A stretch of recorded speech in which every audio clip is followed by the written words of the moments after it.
વિદ્યાર્થી મિત્રો, ફરી મારી YouTube ચેનલમાં આપનું હાર્દિક સ્વાગત છે। ધોરણ 11 ના વિડિયો આપણે પૂર્ણ કર્યા, એટલે કે મધ્યક એટલે ભારિત મધ્યક અને મિશ્ર મધ્યક। બાળકો, ભારિત મધ્યક છે, મિશ્ર મધ્યક છે, હવે એના આપણે પ્રશ્નની ચર્ચા કરવાની છે, એટલે આપણે અહીંયા સ્વાધ્યાય 3.2 ની આપણે શરૂઆત કરીએ। સ્વાધ્યાય 3.2 ની બાળકો 3.2 માં પહેલો પ્રશ્ન આપણને એવો આપેલો છે કે એક ફેક્ટરીના 75 કુશળ કારીગરો ને આપવામાં આવતા દૈનિક વેતનનો મધ્યક। બાળકો, અહીંયા આપણને એવું કીધું છે કે કારીગરો કામ કરે છે, એમાં બે ડિપાર્ટમેન્ટ છે, બે સમૂહ છે। પહેલું સમૂહ કયું છે? કુશળ, અને બીજું છે બિન કુશળ। બાળકો, કુશળ કારીગરો અને બિન કુશળ કારીગરો છે એને આપવામાં આવતા દૈનિક વેતનનો મધ્યક અહીંયા તમને આપવામાં આવેલો છે। તો હવે જોઈએ, બે સમૂહ આપેલા છે। પહેલા સમૂહમાં 75 કારીગરો છે, બીજા સમૂહમાં 125 કારીગરો છે। તો હવે અહીંયા આપણે લખીએ પહેલા માહિતી અલગ કરીએ તો અહીંયા પહેલો ડિપાર્ટમેન્ટ કયો છે? તો અહીંયા લખીએ કારીગરો, બરાબર, કારીગરો। એમાં પહેલો ડિપાર્ટમેન્ટ છે કુશળ અને બીજો ડિપાર્ટમેન્ટ છે બિન કુશળ, બરાબર। કુશળ કારીગરો કેટલા છે? 75, તો અહીંયા આપણે લખીએ 75, અને બિન કુશળ કારીગરો કેટલા છે બાળકો? 125।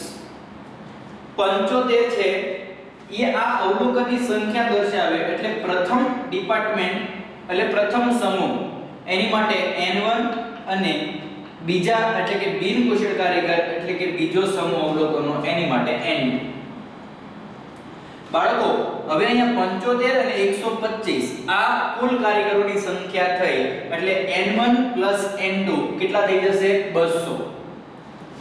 બાળકો, હવે આપણે જોઈએ કે કારીગરોને આપવામાં આવતો દૈનિક વેતનનો મધ્યક, પ્રથમ સમૂહનો મધ્યક કેટલો છે? 280। તો અહીંયા આપણે લખીએ બાળકો 280 રૂપિયા છે એ શું છે?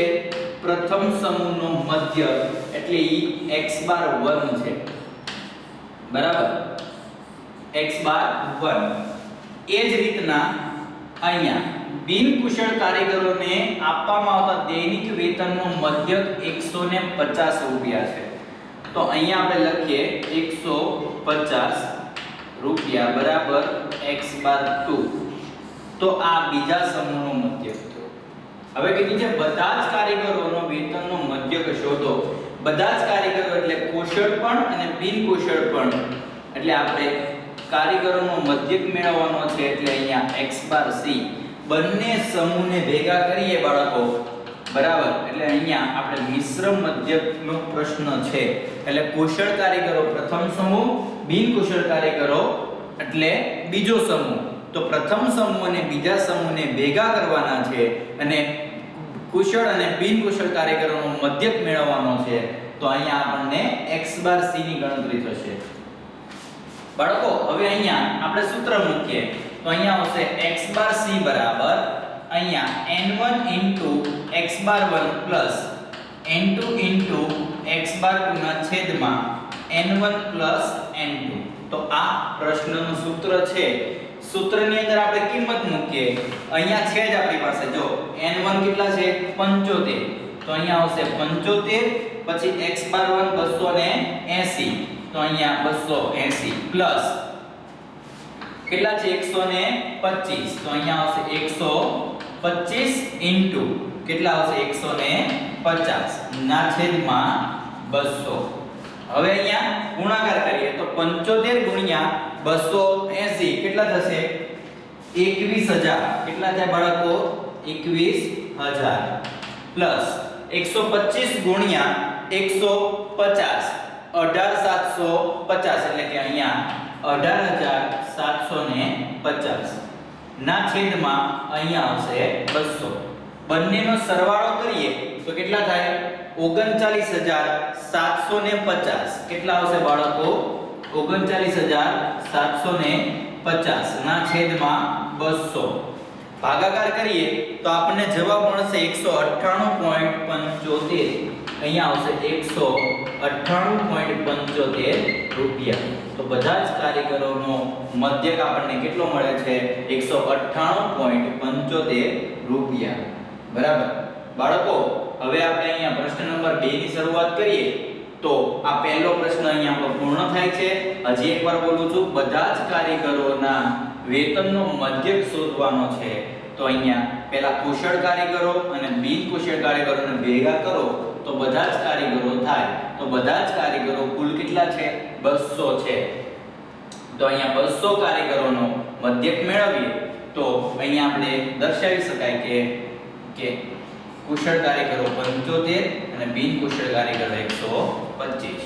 તો અહીંયા બધા જ કારીગરોનો મધ્યક એટલે કે વેતનનો મધ્યક 198.75 રૂપિયા થાય છે. એટલે કે આનો મતલબ એવો છે કે કુશળ કારીગરો અને બિન કુશળ કારીગરો એટલે કે બંને કારીગરો કંપનીનો માલિક છે એને વેતનનો મધ્યક સરેરાશ 198.75 રૂપિયા ચૂકવે છે. આવું આપણે દર્શાવી શકાય છે. બરાબર. હવે અહીંયા પ્રશ્ન નંબર બીજો. તો બીજો પ્રશ્નની શરૂઆત કરીએ. તો અહીંયા કીધું છે નીચેની માહિતી પરથી ભાવ આધારિત ટકાવારી ફેરફારનો ભારિત મધ્યક શોધો. બાળક, હવે એક વસ્તુ યાદ રાખજે કે જ્યારે તને કોઈ પણ રકમની અંદર પ્રશ્ન કરવામાં આવે ને એ અવલોકન બને. જે રકમમાં તને પ્રશ્ન કરવામાં આવે એ શું બને? અવલોકન બને. તો અહીંયા શું કીધું છે? ભાવ આધારિત ટકાવારી ફેરફાર. તો ભાવનો ટકાવારી ફેરફાર છે એ શું બનશે? x બનશે.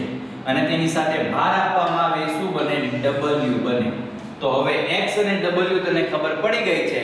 તો હવે આપણે અહીંયા શું લખીશું? વસ્તુ. તો આપણે કોષ્ટક તૈયાર કરીએ. પહેલા આવશે વસ્તુ. બરાબર. પછી બીજું શું આવે? ભાર. ભાર એટલે આપણે શું લખવાનું? w. બરાબર. અને પછી અહીંયા આવશે ટકાવારી ફેરફાર. તો અહીંયા લખીએ ભાવનો ટકાવારી ફેરફાર. બરાબર. એટલે એને આપણે લખીએ x.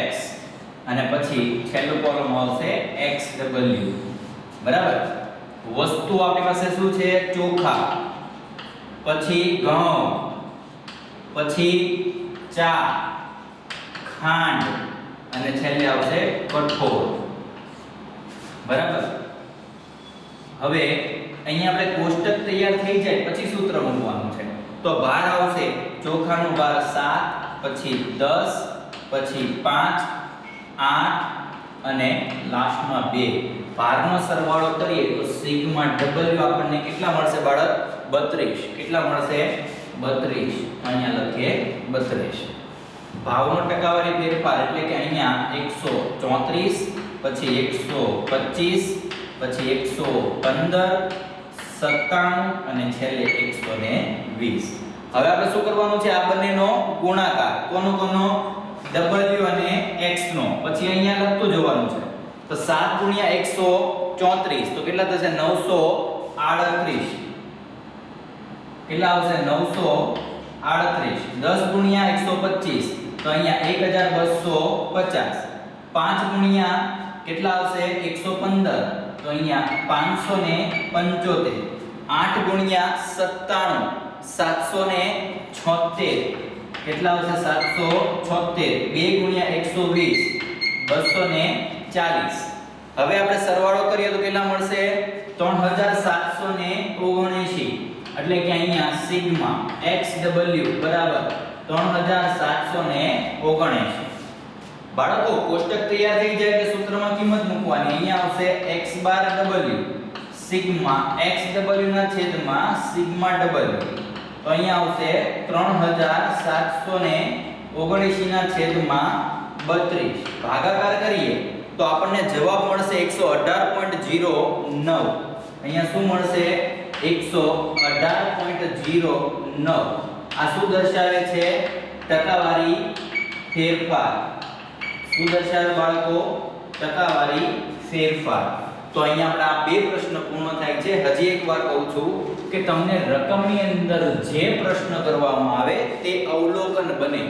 બાળક, અહીંયા જ્યારે પ્રશ્નની અંદર આપણને પ્રથમ પ્રશ્નમાં કીધું છે બધા કારીગરોના વેતન બધા કારીગરો એટલે કુશળ પણ આવી જાય અને બિન કુશળ પણ આવી જાય એટલે મિશ્ર મધ્યક થયો. અને અહીંયા તમને ચોખવટ કરેલી છે કે ભારિત મધ્યક શોધો. બરાબર, ભારિત મધ્યક મેળવતી વખતે તેમાં કીધું છે ટકાવારી ફેરફારનો. તો રકમની અંદર અહીંયા ભાવનો ટકાવારી ફેરફાર આપ્યો છે એ શું બનશે? અવલોકન બનશે. એટલે એને આપણે x તરીકે ઓળખીશું. બરાબર, તો અહીંયા ખાસ યાદ રાખજો, અહીંયા x એ શું બનશે? ટકાવારી ફેરફાર. અને w બરાબર અહીંયા ભાર એટલે વેટ એટલે કે ભારિત મધ્યકની રીતે પ્રશ્ન થશે. તો અહીંયા આપણા બે પ્રશ્ન પૂર્ણ થાય છે. હવે આપણે ત્રીજા પ્રશ્ન ઉપર આવીએ. તો ત્રીજો પ્રશ્ન પણ તમને ભારિત મધ્યકનો જ પૂછેલો છે, તો આપણે એની ચર્ચા કરીએ. તો હવે અહીંયા ત્રીજા પ્રશ્નમાં કીધું છે કે એક ઓફિસમાં કામ કરતા બે ઓફિસર, એક ઓફિસમાં કામ કરતા બે ઓફિસર, 10 ક્લાર્ક અને 3 પટ્ટાવાળા સ્ટાફ પિકનિક માટે ફાળો આપે છે. દરેક વ્યક્તિનો ફાળો નીચેના કોષ્ટકમાં આપેલ છે. ભારિત મધ્યકનો ઉપયોગ કરી ફાળાનો મધ્યક શોધો. બાળક, ફાળાનો મધ્યક તો આ જે છે એ ફાળો છે 1000 રૂપિયા, 500 રૂપિયા અને 200 રૂપિયા. તો આ આપણને શું મળે છે? ફાળો મળે છે. તો હવે એનો આપણે કોષ્ટક તૈયાર કરીએ. તો અહીંયા પહેલું આપણે લખીએ વ્યક્તિ. વ્યક્તિ એટલે કામ કરતા કર્મચારી. પહેલું કયો છે કર્મચારી? ઓફિસર. ઓફિસર, બરાબર. હવે એ કેટલા છે? બે ઓફિસર છે. તો અહીંયા લખીએ ભાર. શું લખીએ? ભાર. બરાબર, એટલે કે W. બે ઓફિસર. હવે બે ઓફિસર કેટલો ફાળો આપે છે? 1000 રૂપિયા. તો અહીંયા લખીએ ફાળો એટલે અહીંયા x કેટલા આવશે? 1000. બરાબર. ત્યારબાદ હવે અહીંયા હવે શું આવશે? ક્લાર્ક. ક્લાર્ક કેટલા છે બાળકો? 10. તો અહીંયા લખીએ 10. હવે ક્લાર્ક કેટલો ફાળો આપે છે? 500 રૂપિયા. એટલે કે એક વ્યક્તિ દીઠ 500 રૂપિયા ફાળો ક્લાર્ક આપે છે. અને પછી લાસ્ટમાં શું આવશે? પટ્ટાવાળા. કેટલા છે આપણી પાસે? 3. એ કેટલો ફાળો આપે છે? 200 રૂપિયા. બરાબર. હવે બાળક આ એટલે કે કુલ ભાર સિગ્મા W કેટલા મળશે આપણને? 15. ત્યારબાદ હવે આપણે શું મેળવવાનું છે? XW બંનેનો ગુણાકાર 2 ગુણ્યા 1000 તો કેટલા આવશે? 2000. પછી 10 ગુણ્યા 500 તો અહીંયા 5000. 3 ગુણ્યા 200 તો કેટલા આવશે? 600. તો અહીંયા સરવાળો કરીએ તો સિગ્મા XW કેટલા થશે? 7600. કેટલા થાય બાળક? 7600. હવે આપણે સૂત્રમાં કિંમત મૂકીએ તો અહીંયા આવશે x બાર W બરાબર સિગ્મા XW ના છેદમાં સિગ્મા W. તો અહીંયા આવશે 7600 ના છેદમાં 15. સાદુરૂપ આપીએ તો 506.67 રૂપિયા. તો અહીંયા લખીએ 506.67 રૂપિયા. આપણને શું મળે છે? ફાળો. કોનો? કે ભાઈ દરેક વ્યક્તિનો ફાળો એટલે કે ભારિત મધ્યકનો ઉપયોગ કરી વ્યક્તિ દીઠ ફાળાનો મધ્યક આપણને મળે છે 506.67 રૂપિયા. બાળકો અહીંયા પણ એવું જ કીધું છે રકમની અંદર ભારિત મધ્યકનો ઉપયોગ કરી ફાળાનો મધ્યક શોધો. તો આ ફાળો છે તો આ આપણી માટે શું બનશે? x બને. એટલે અહીંયા 1000, 500 અને 200 છે એ આપણું અવલોકન છે. પણ તેને અનુરૂપ કેટલા વ્યક્તિ છે? તો એ અહીંયા આપેલું છે ઓફિસર 2, ક્લાર્ક 10 અને પટ્ટાવાળા 3. આ રીતના આપણે દર્શાવી શકીએ. ત્રીજો પ્રશ્ન પૂર્ણ થાય છે. હવે ચોથા પ્રશ્ન ઉપર આવીએ. તો બાળક અહીંયા ચોથો પ્રશ્ન આપણને થોડો એવો છે કે આમાં સમજવા જેવો છે અને આ મોસ્ટ ઇમ્પોર્ટન્ટ પ્રશ્ન છે. બરાબર, દરેક પરીક્ષાની અંદર પરીક્ષક પૂછી લે છે પ્રશ્ન. તો હવે આપણે જોઈએ એક વિદ્યાર્થીને 7 થિયરી પેપર માં મળતા ગુણનો મધ્યક 62 છે. તો અહીંયા આપણે પહેલા લખીએ. બરાબર, 7 થિયરી પેપર તો અહીંયા લખીએ પરીક્ષા. પહેલા થિયરીની પરીક્ષા આવે અને પછી પ્રેક્ટિકલ આવશે. બરાબર. પહેલા થિયરીની પરીક્ષા અને પછી પ્રેક્ટિકલ. કેટલા પેપર છે? 7. બરાબર. તો ઈ n1 કયું સંખ્યા થઈ. 7 થિયરી પેપર તો સંખ્યા એટલે n1. બરાબર. પછી એવું કીધું છે કે મળતા ગુણનો મધ્યક કેટલા છે? 7 પેપરના ગુણનો મધ્યક કેટલો આપ્યો છે? 62. તો આ x બાર 1 થયું. શું થયું બાળક? x બાર 1. આગળ વાંચે. 3 પ્રેક્ટિકલ પરીક્ષામાં તેના ગુણનો મધ્યક કેટલો હોવો જોઈએ એટલે કે પ્રશ્નાર્થ. તો અહીંયા લખીએ કે 3 પેપર 3 પ્રેક્ટિકલ પેપરના ગુણનો મધ્યક કેટલો હોવો જોઈએ? તો અહીંયા આપણે લખીએ કેટલો એટલે કે પ્રશ્નાર્થ ચિહ્ન અને x બાર. બરાબર. કેટલો હોવો જોઈએ કે જેથી સંપૂર્ણ પરીક્ષા થિયરી અને પ્રેક્ટિકલ એટલે કે અહીંયા આવશે સંપૂર્ણ પરીક્ષા. સંપૂર્ણ પરીક્ષાના ગુણનો મધ્યક 68 થાય. તો અહીંયા 68 થાય એટલે આ આપણને આપ્યું છે x બાર c એટલે કે મિશ્ર મધ્યક આપેલો છે 68. બરાબર. 68 થાય. આપણે ખાલી x બાર 2 મેળવવાનું છે. બરાબર. તો અહીંયા કીધું છે 3 પ્રેક્ટિકલ પેપરના ગુણનો મધ્યક કેટલો હોવો જોઈએ કે જેથી સંપૂર્ણ પરીક્ષાનો મધ્યક 68 થાય. આપણને થિયરી પેપરની વાત કરેલી છે, પ્રેક્ટિકલ પેપરની ખાલી સંખ્યા આપેલી છે, એનો મધ્યક આપેલો નથી. અને અહીંયા આપણને સંપૂર્ણ પરીક્ષાનો મધ્યક 68 આપેલો છે.